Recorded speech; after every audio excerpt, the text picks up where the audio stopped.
Hey, Lamar. I hope I'm pronouncing your name right. Lemaher. It's really nice to meet you. And it's really good talking with you over the TYT Jesse Ventura thing. The conversation was definitely heated, deep, and respectful. And I like that combination.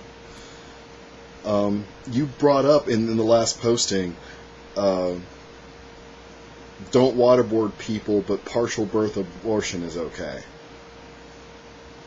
And I started to respond to you about the partial birth abortion thing. And every time I started to write a response to you, it got big. It got huge. I couldn't do it in, 400, 300 characters, whatever the YouTube thing was. So I wanted to do this video, this really quick video, to kind of address a little bit of it. And partial birth abortion.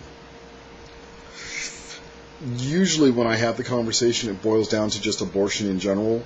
Not just partial, but just abortion in general. So I'm going to kind of approach it from that perspective. It's ugly. You're right. You're absolutely right. Every cell in my body agrees with you. I can't put it any more plainly than that. All the way to my hair. I agree. I absolutely agree. It is ugly, ugly, ugly. And it's vile. It is repulsive to me. And probably to anyone who has to deal with it. The decision alone is repulsive. And adoption in America, at least, doesn't seem to be a viable answer because they're packed to the gills also, and they're having problems with people picking which babies are, which children they want, and the older children not being picked at all, which means they become wards of the state, and that becomes a problem. And it's huge. Because we're talking about a situation that potentially half our population can be involved in. But here's the alternative. Are we really willing to say, as a nation, that women, once they become pregnant, are baby factories? Literally, baby factories. Where they lose self-autonomy because once they're pregnant, then it's the rights of the unborn, unformed, potentially child that takes precedence over theirs.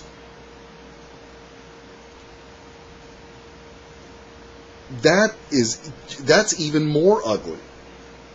Because now all of a sudden what we're willing to say is that in the land of the free, home of the brave, then that's the arguable phrase in the first place. These women are being put in a position where they can't even choose for themselves, in many times, what they can eat. If you really push the idea of self-autonomy to its next logical and ultimate conclusion. It's their body. And either they have the right to decide what goes into what's going on with their own bodies, or they don't. And the moment we say that they don't, now we have to address the idea of, okay, up to what situations and what scenarios can a person's right of self-autonomy be taken away from them?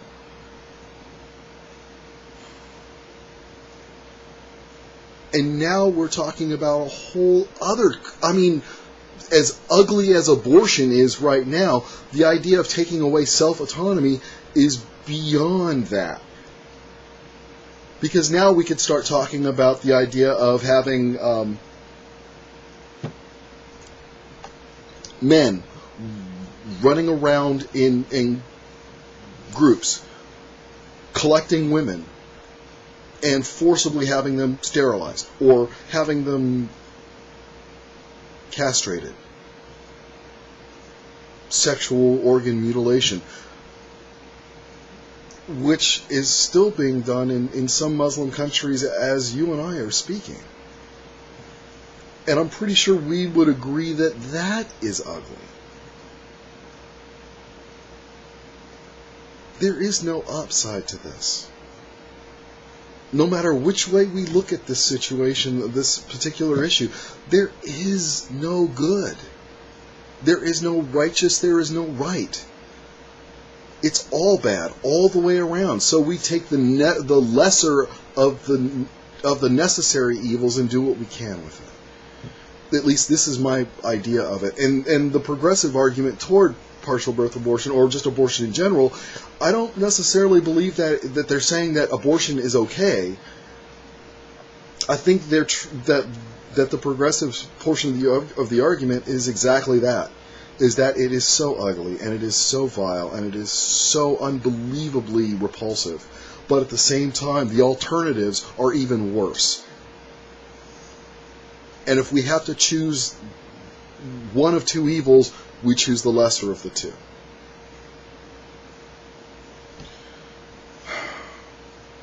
Whoopi Goldberg on The View was talking about this very subject.